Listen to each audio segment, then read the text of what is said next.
si Tatay Digo! We stand with FDRRD!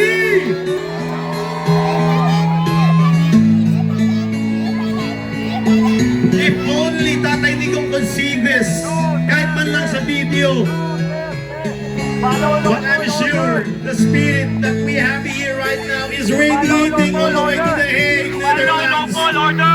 And we are really praying for the immediate release of our Tatay Digong.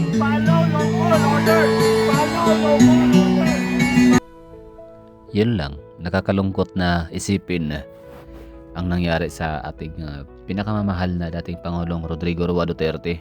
Like sa kanyang katandaan, andun siya pinarusahan sa The Hague, Netherlands. Kumbaga walang kasama, walang asistanta kasi bawal. And yun, siya yung magpe-prepare ng sariling pagkain. And siya lang mag-isa matulog. Basta kawawa yung taong nagsakripisyo, lahat-lahat ginawa niya para sa buong bayan. I mean, mas nakararami na mga kababayan. May mga nasagasaan sa kanyang drug war, sa kanyang anti-drug campaign. Pero ganoon talaga. Nanlaban patay. Sa mga tulak, pusher, pamilyang umaasa sa pag-aadik or umaasa sa pagtutulak, umaasa sa kanilang trabaho, negosyo, di naman siguro yun kahit paano lingid sa kanilang kaalaman na yung ganong trabaho ay hindi talaga yung panghabong buhay. Meron talagang hangganan, matitimbog talaga sila. Pero bago pa man tayo dumating sa puntong ganito na nagsama-sama lahat ng mga Pilipino para isigaw ang pangalan Duterte, para manawagan sa buong mundo na ibalik pauwi ng Pilipinas ang ating dating Pangulo.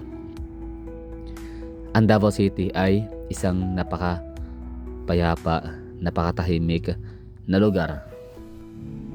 Ang Davao City ay isang hindi man siya ganun ka-isolated na syudad sa Pilipinas, pero kung titignan mo sa mapa, nasa kaduluduluhan kami ng Pilipinas, sa may Mindanao.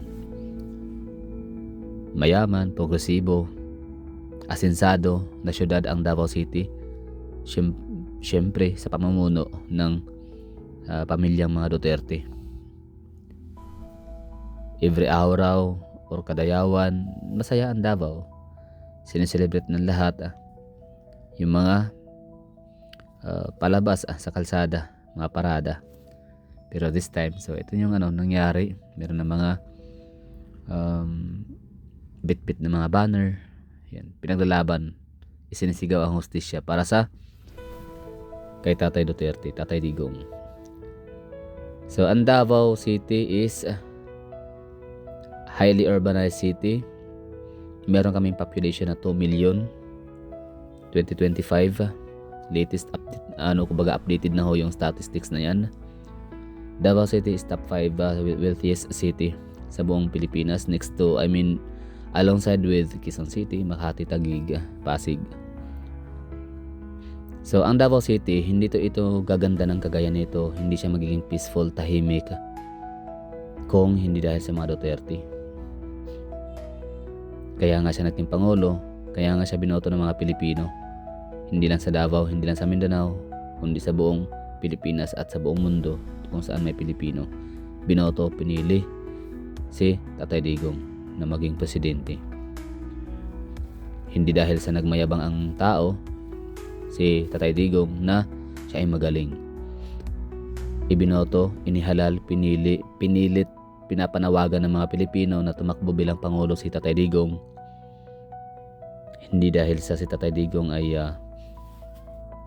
nagyayabang, nagfe-flex sa kanyang mga achievements sa pagiging mayor dito sa Davao City, kundi ibinoto siya or pinanawagan ng buong sambayang Pilipino na tumakbo dahil nakita ng mga Pilipino mismo, kayo, mga taga ibang lugar sa Pilipinas, narinig nyo kung paano siya dumisiplina, paano siya magpatupad ng batas, at paano siya bilang isang leader sa isang community, kung gaano siya ka-effective. At maliban sa pagiging authoritarian, kilala rin si dating Pangulong Rodrigo Roa Duterte sa kanyang malambot na puso para sa mga bata, mga babae, mga tanda at mga mahihirap.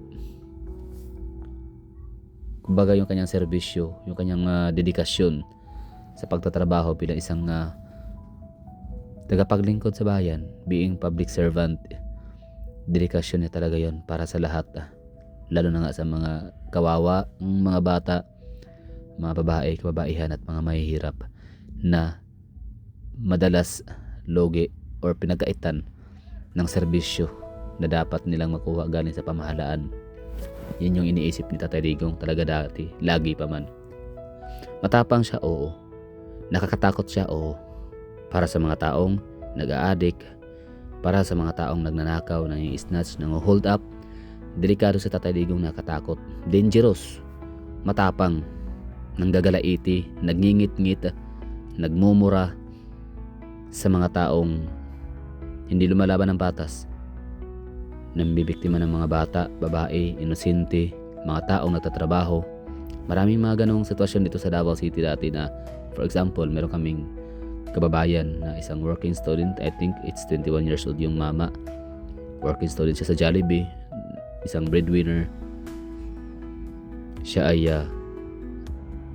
nagdiriwang ng kaarawan. Kumbaga galing sa trabaho, kasi working student nga siya, Jollibee, at the same time nag-aaral. So nung time na yon, birthday niya, kaarawan, sa madaling araw, nag-withdraw siya ng ATM sa kanyang ATM, sa ATM machine somewhere dito sa Davao City. Tapos yun, nadiskitahan siya, hinold up siya ng mga kabataan, grupo ng kabataan na hindi pwedeng kasuhan dahil sa juvenile law or juvenile law ni Kiko Pangilinan.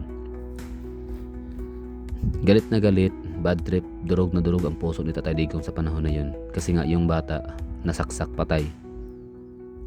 Yung tao na yun ay may pangarap sa buhay, nagsipag, nag-aral, at mabait na anak. So sila yung mga nagiging biktima, yung mga taong lumalaban ng patas, mga taong may pangarap sa buhay, mga taong nagsusumikap. Sila yung mga nasasagasaan ng mga kriminal, ng mga adik. Kaya si Tatay Digong, hindi niya talaga hahayaan or nasasaktan siya lagi kapag meron siyang mababalitaang ganon na mga pangyayari. Kaya isa na rin yun sa rason ba't siya tumakbo, bakit siya pumayag, bakit siya nakumbinsi na magpresidente at dalhin ang kanyang uri at estilo ng pamumuno sa Davao at ipatupad niya, gawin niya rin sa buong Pilipinas.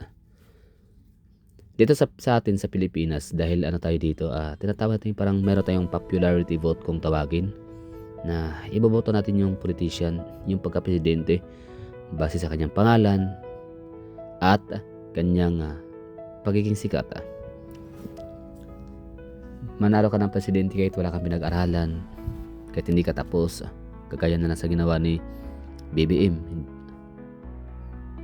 undergraduate, tapos panalo pa rin kasi nga ginamit niya ang Duterte, si VP Sara. Kaya yan, panalo. So matalino siya in some point. Hindi siya smart, pero tuso. O, di ba, matalino pa rin tawag doon. So ginamit niya ang mga Duterte kasi nga very famous ang mga Duterte, very popular, and at the same time grabe ang tiwala ng mga taong bayan.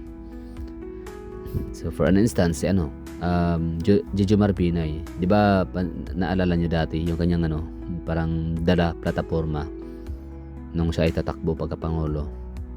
Yun ang kalaban niya si Tatay Digong, Grispo, at kung sino pa man yung iba. Di ba sabi niya na ganito kami sa Makati, sana ganito rin sa buong Pilipinas. So ang Makati na tinutukoy niya is yung Ayala. Hindi naman niya project yung Ayala. It's a private company. I mean, it's a private property. Yung mga private property, yung mga oligarchs, yung mga negosyante, yung mga private sectors, sila lang naman talaga yung isa sa rason na bakit gumaganda yung isang syudad. Isa lang sila sa rason. Pero may mga lugar naman na kahit hindi sila existing sa isang lugar, kahit walang Ayala, kahit walang Mega World, kahit walang mga malalaking kumpanya, mga developer, gumagawa ng mga townships, ay maganda pa rin naman ang isang syudad. For example nga, Baguio City, Not sure do kung meron bang township sa Baguio City. As far as I know, wala. Maganda ang Baguio City. Marikina City, parang wala silang township. Pero okay naman ang Marikina. Good pa rin naman kita paano. Davao City, for example. Walang mga kasing laki ng mga Ayala, Mega World. Walang kasing laki ng mga Rockwell dito sa Davao City. May mga IT parks kami pero yun lang, mga ilan lang, like mga 2 gusali, 3 gusali, tapos sa ibang barangay na naman. So medyo kalat yung namin dito, mga IT parks and business district. Unlike sa Makati, BGC, na matatagpuan mo siya in one place. Unlike sa Cebu City, na makikita at matatagpuan mo siya in one place. And also sa Iloilo City and Bacolod City, makikita mo siya sa isang location, dikit, magkatabi. I mean sa Bacolod iba pala, hindi pala kasama ang Bacolod City. Kasi parang hindi sila magkatabi, like Mega World may kalayuan sa Ayala. So ito yung Davao City na makikita ho ninyo, napakaganda. Hindi itong underground cable system, hindi ho to gawa ng kahit sinong private sectors. It's the government efforts. It's city government of Davao. At saka ng ordinansa na underground cabling system. So ang mga tao ang nagsabi na tumakbo si Tatay Digong pagka-presidente dahil gusto nila na ang nangyari sa Davao ay mangyari din sa buong Pilipinas. So ganyan kayo sa Davao, sana ganyan din sa buong Pilipinas. Kaya yun, tumakbo si Tatay Digong kasi gusto niya i-implement yung una talaga, yung mga policies niya, anti-drug war campaign, disiplinahin ng mga tao, magpapatupad ng mga batas na mapapakinabangan ng lahat ng masa, lalo sa mga mahihirap. For example, no jaywalking, speed limit. Di sino ba makikinabang sa speed limit?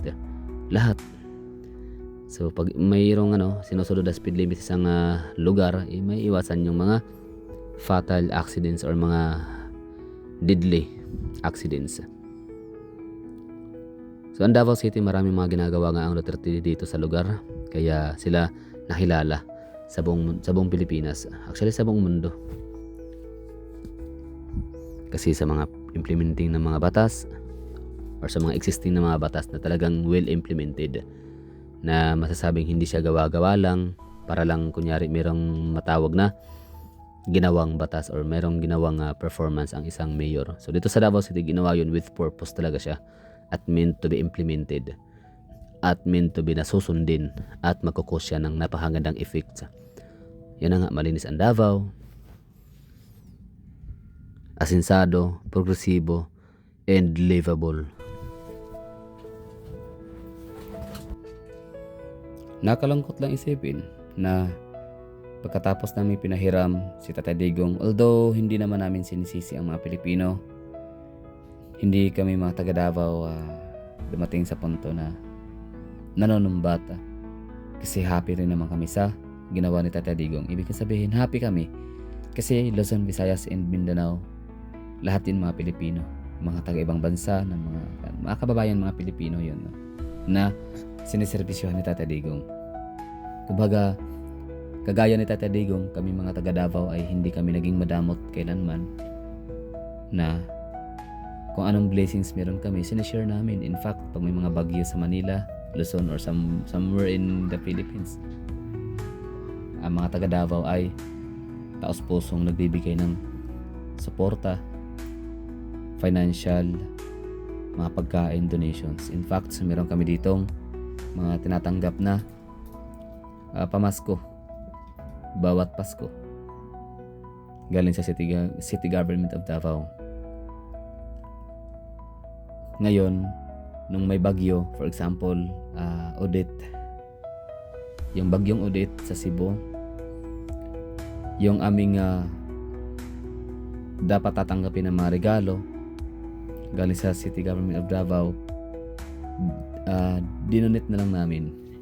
Hindi na namin kinuha, kundi pumirma na lang kami na yung aming donation is yes to donate. Yung aming mga potos, mga pamaskong handog na grocery. So dinonate na lang namin. Yes to donation, parang ganon. Although may iba naman na hindi naman lahat nag-donate, pero nasa mga 90+% ang nag-donate. So, ganun lang, nakakalungkot lang no, na dumating tayo sa puntong ganito na nagsiselebrate kami ng araw ng Davao na malungkot, iyak at sama ng loob, frustration sa government, sa administration ni BBM, dahil hinayaan niya na ang working greatest of all time na presidente na si Rodrigo Roa Duterte ipinagkanulo niya sa ibang bansa. Napaisip tayo na para saan kaya yung pagkakaroon natin ng kasarilan kung ganun lang din naman magiging tuta sa ibang bansa. Ipagkanulo mo ang iyong citizen.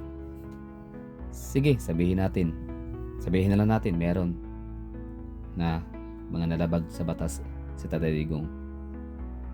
Pero pwede naman siyang sa Pilipinas lang litisin, ikulong dito sa Pilipinas. Bakit ka na nga pa ipadala sa ibang bansa? Sa banya, wala naman silang alam sa Pilipinas. Ang nakaalam dito kung anong sitwasyon natin, tayong mga Pilipino. Sakit lang sa puso isipin na yun na nga yung nagpapaganda ng Davao City, yung nagpapa-asenso sa Davao City, yung nag-secured ng safety para sa mga Davaoenyo. Ay ayun doon na ngayon sa ibang bansa, nakadetain.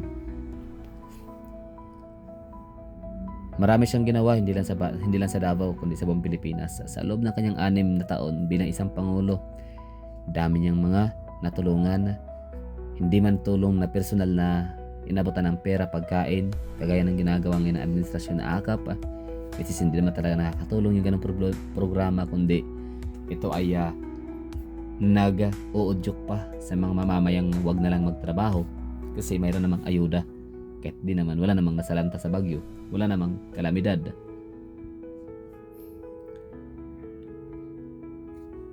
So yun lang, bali yung ating Pangulo na napakabuti Pangulo na marami nagawa sa bayan, sa kanyang kababayan sa buong mundo.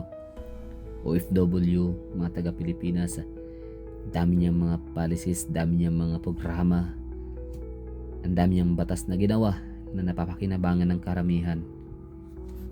Ini-enjoy natin. Free college education, freedom of expression of the press. Marami siyang ginawa na para sa taong bayan. Tapos ngayon kinulong, pinarusahan. So yun na, nakakalungkot. Share ko lang. Ito ay parang random thoughts ko lang to na gusto ko lang i-share sa inyo. Kasi pag napapanood ko ulit yung mga video, nakuha ko rito sa aking cellphone. So parang nakakalungkot. I mean, ibig sabihin parang hindi talaga maiwasan na magiging emotional. Pero sabi nga ni VP Sara, there's a time for reckoning. So hindi tayo habang buhay na ganito. So, kumbaga gulong ang palad. So, maaaring nasa ilalim na tayo ngayon, mga Pilipino. Ang Pilipinas, under the administration of PBBM. Darating din yung time na tayong mga naaping mga Pilipino ay magbubunyi rin. Mabibigyan ng hustisya. Yung pagkamatay ng mga inosenteng bata ngayon na ginahasa, 10 taong gulang pa lang, 9 na taong gulang, kidnap, natagpo ang patay pagkatapos ng ilang araw. So, darating yung time na yung mga bata, yung mga taong na yun ay makakuha rin ng tamang hustisya sa pagbabalik ng panibagong Duterte sa katauhan ni VP Sara. Basta iboto natin sa eleksyon ngayong Mayo, straight ang 9 na kandidato, senatorial slate ng PDP Laban. Maging si Philip Salvador, boto natin yan. Pangalawa, huwag nating iboto ang mga politician na kakampi ng alyansa ni PBBM. Representative, governor, vice governor, mayor, vice mayor, provincial board members, and mga councilors, huwag iboto kung sila ay mayroong alliance or meron silang connection or kung sila ay kampi sa administrasyong PBBM, huwag niyong iboto. Ang iboto nyo yung mga nakakalaban nila. Kasi sa ganung paraan, maigaganti natin ang pang-api nila sa ating dating Pangulo na si Tatay Digong.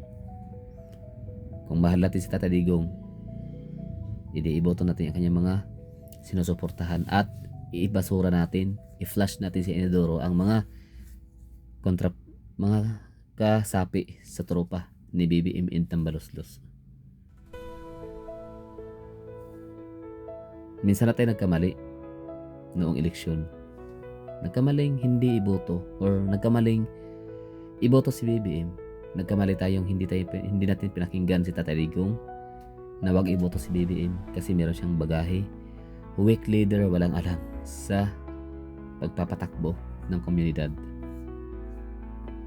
Nagkamali tayo doon, kaya this time babawi tayo. Kasi hindi naman niya kabiguan yun kundi kabiguan natin lahat.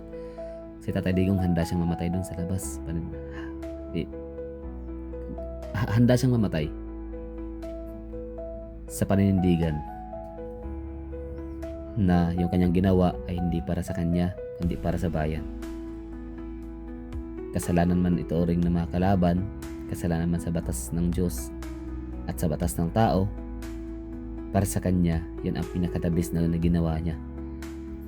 Yung gumawa ng bagay, polisiya, programa, natugisin ang mga adik, panagutin ang mga kriminal para maisalba, mailigtas ang mga inosenteng bata, babae, matanda, mga law-abiding citizen na tatrabaho ng patas, mga pobre, mahihirap na laging talo.